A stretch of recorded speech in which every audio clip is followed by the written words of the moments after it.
За ингээд мэдээж групп руу оронгууд ингээд хичээл үзэх зааврууд байж байгаа.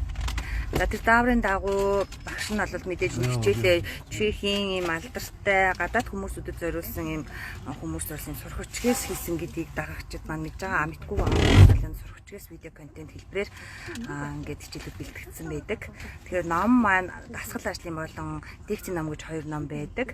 За мэдээж лекцийн ном буюу шар номноос хичээл бэлтгэгдсэн. Тэр номоо групп дээр файлаар байршуулсан байдаг учраас та нар маань татаж авч болно. Чех таах хүмүүс эсвэл номын дэлгүүрүүд болон одоо step by step тэ Чех step by step гэж хайхаар линкээр н ороод захиалаад авч болдог.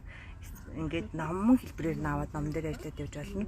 За мэдээж лекцээ ойлгоцсон хүн ногоон өнгөтэй дасгал ажлын номыг бас татаж авч хийвэлж аваад тэрэн дээрээ шууд ажиллаад явах боломжтой байдаг. Чех хүний дуудлагуудыг нь сонсоод